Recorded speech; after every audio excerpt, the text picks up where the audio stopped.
pause for the cause.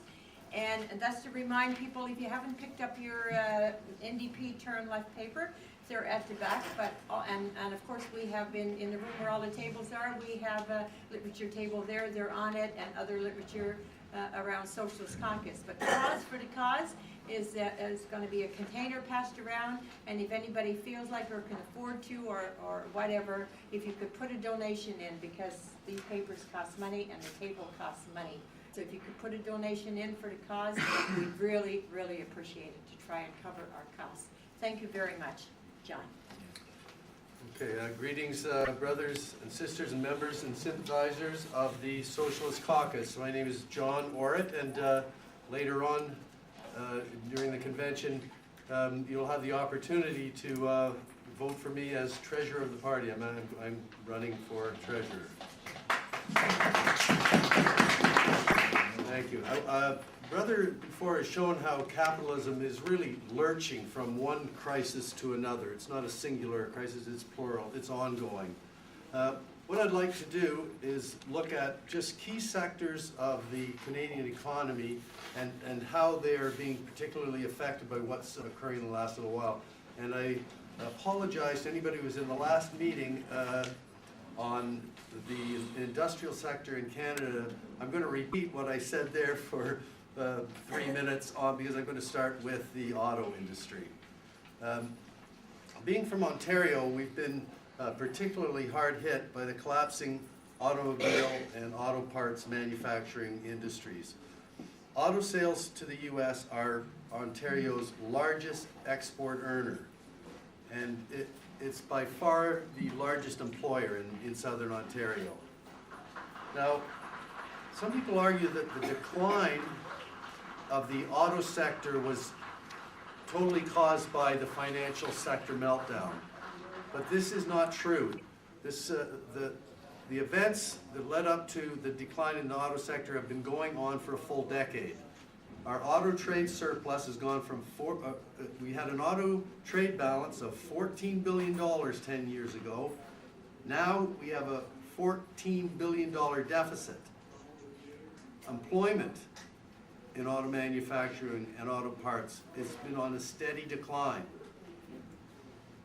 We've had gross mismanagement of the General Motors and Chrysler corporate leadership. They've insisted on building small, inefficient, fuel-based cars, oversized cars, even in the face of the fact that we know we've reached peak oil, and oil is only going to go up in price. And even they've continued producing these cars in the face of the environmental movement that has proven that it's costly to our health and to the health of the planet. What we've actually done, we've lost our North American auto share to offshore imports that are more fuel efficient, the Hondas, the Toyotas, and this is what has been caused. This is what is causing the decline, and eventually coupled with the financial meltdown, when consumer spending dropped, that was enough to tip these companies over right into bankruptcy. Now, what is the Canadian government and the Ontario government done? Nothing. They sit there and wait and say, well, we have to wait what the Obama government does. Well, the Obama government's answer to the crisis was simply to give billions of dollars to bondholders and shareholders. And then the Ontario and federal government says, well, how much now do we ante up? Because they have no policy, because we have no independent economic policy in Canada. My friends, the productivity of the North American auto workers was never the issue. Billions of dollars in profits and dividends have been siphoned out of this industry over the last 20 years, and they failed to respond to obvious market conditions. So the Socialist Caucus in our articles and in our resolutions call on the NDP to adopt a publicly owned auto industry in Canada, while at the same time supporting green mass transportation initiatives across the country. I'm going to turn to the steel industry. Steel is a prime component of cars, obviously. Yes. Several months ago, the Ontario NDP gathered in Hamilton for their provincial convention. There we witnessed the anger and dissatisfaction of our unemployed brother and sister steelworkers. As big supporters of the NDP, they attended our convention, and they organized a rally that marched through downtown Hamilton, demanding an end to the layoffs, to the unemployment, and to the demands for wage concessions. But our MPs and MPPs did nothing to abate this crisis, even though the U.S. Steel owner had broken promises over the last 2 years regarding research and development and employment levels in Hamilton.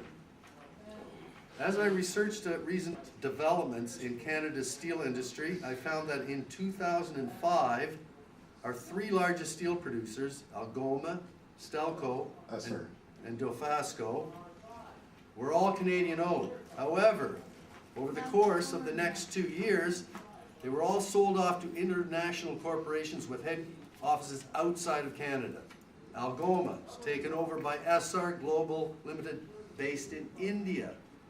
Dofasco was bought out by ArcelorMittal with headquarters in Luxembourg. This is the largest steel producer in the world. And finally, Canada's oldest steel maker, Stelco, was taken over by U.S. Steel. Now, U.S. Steel is only the reincarnation of several bankrupt American steel corporations, principally Bethlehem Steel, that went bankrupt about 10 years ago, but they were recapitalized only with the American government taking over the pension deficits and the pension obligations of Bethlehem Steel.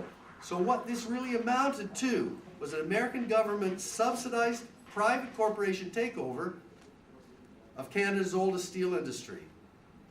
These trends toward greater integration must be resisted, for they hold nothing in store for workers except wage concessions, erosion of benefits, and lower employment levels. We cannot look for the Canadian capitalists to bail us out. They're the one who sold us out. So there's only one answer. Only a publicly owned and worker-controlled steel industry in Canada can decisively reverse this trend.